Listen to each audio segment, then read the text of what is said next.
દલિત અધિકાર સંઘ દ્વારા જિલ્લા કલેક્ટરને આવેદનપત્ર પાઠવી ગુજરાત રાજ્યનું રાજ્ય કક્ષાનું અનુસૂચિત જાતિ આયોગ તાત્કાલિક રચવાની માંગ કરવામાં આવી હતી। આ તકે વિવિધ સંસ્થાના સામાજિક આગેવાનો ઉપસ્થિત રહ્યા હતા। સાથોસાથ વૃક્ષારોપણ અને આંબેડકરજીની પ્રતિમાને પુષ્પમાળા અર્પણ કરી હતી। આ તકે દલિત અધિકાર સંઘ ભાવનગરના હોદ્દેદારો અને સભ્યોએ બાબા સાહેબનો જયઘોષ બોલાવ્યો હતો। તે શું કર્યું આ સમાજે મારા માટે શું કર્યું તે વિચારવાને બદલે આ મારા સમાજ માટે આ મારા સમાજ માટે મારી ભૂમિકા શું છે મારી ભૂમિકા શું છે તે ભાવનાને મારા જીવનમાં પ્રાધાન્ય આપી તે ભાવનાને મારા જીવનમાં પ્રાધાન્ય આપી મારા સમાજના ગૌરવ મારા સમાજના ગૌરવ સંગઠન એકતા અને સર્વાંગી વિકાસ માટે સંગઠન એકતા અને સર્વાંગી વિકાસ માટે હું તન મન અને ધનથી યોગદાન આપવા હું તન મન અને ધનથી યોગદાન આપવા નૈતિક રીતે બંધાયેલો છું નૈતિક રીતે બંધાયેલો છું જે મારી ફરજમાં આવે છે જે મારી ફરજમાં આવે છે। કમાટી બાગની અંદર દલિત સમાજ માટે એક સંકલ્પ લીધો હતો એ આજનો દિવસ છે। 23 સપ્ટેમ્બર 1924ના દિવસે આજે આપણે અહીંયા ડૉક્ટર બાબા સાહેબની પ્રતિમા સ્થળે જસોનાથ સર્કલ ભાવનગર ખાતે આપણે ઉપસ્થિત છે ને। આજે ડૉક્ટર બાબા સાહેબ આંબેડકરે પોતાનું સમગ્ર જીવન એમણે જે સંકલ્પ લીધો હતો એ સંકલ્પ માટે પોતાની પત્ની પોતાના દીકરાની આહુતિ આપી દીધી છે।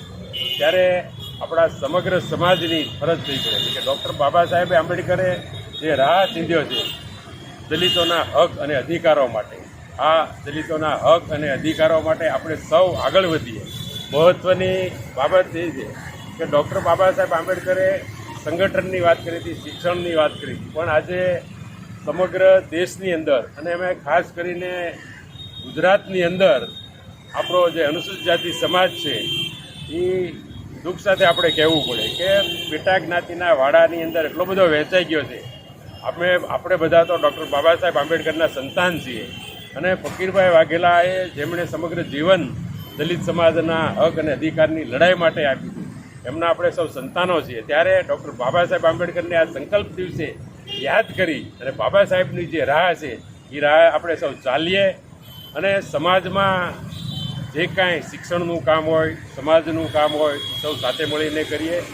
એ જ ડૉક્ટર બાબા સાહેબ આંબેડકરને સાથે શ્રદ્ધાંજલિ હશે। આજે દલિત અધિકાર સંઘ દ્વારા આ કાર્યક્રમનું આયોજન થયું છે અને એની અંદર સમગ્ર ભાવનગર શહેરની અલગ અલગ સંસ્થાઓ, અલગ અલગ આગેવાનો બધા જ જોડાય એવી અમારી વિનંતી હતી। આ વિનંતીને માન આપી અને ભાવનગર શહેરના અલગ અલગ સંસ્થાઓ, અલગ અલગ આગેવાનો બધા જ અહીંયા જોડાણા છે એટલે અમે એમના પ્રત્યે આભારની લાગણી વ્યક્ત કરીએ છીએ। અને આજે ડૉક્ટર બાબા સાહેબ આંબેડકરે જે સંકલ્પ લીધો હતો એ સંકલ્પના અનુસંધાને આજે આપણે અહીંયા એમની જે પ્રતિજ્ઞા છે એનું પ્રતિજ્ઞાનું આપણે વાંચન કરશું ને એનું પાલન કરશું।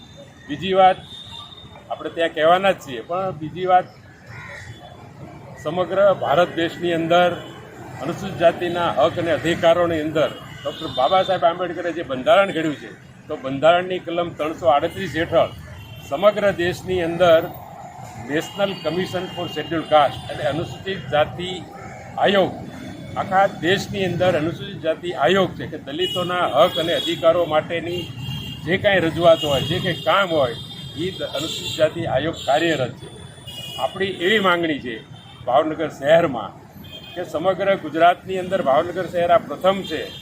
મારે સમગ્ર ગુજરાતના અનુસૂચિત જાતિના લોકોને સંદેશો આપવો છે કે સમગ્ર રાષ્ટ્રની અંદર અનુસૂચિત જાતિ આયોગ રાષ્ટ્રીય કક્ષાનું છે અને દેશના લગભગ 14 થી 18 રાજ્યો, મહારાષ્ટ્ર હોય, મધ્યપ્રદેશ હોય, રાજસ્થાન હોય, એ બધા જ રાજ્યોની અંદર રાજ્ય કક્ષાનું અનુસૂચિત જાતિ આયોગ છે। આ અનુસૂચિત જાતિ આયોગથી આપણા જે હક અને અધિકારની લડાઈ છે એમાં આપણે રજૂઆત કરી શકીએ।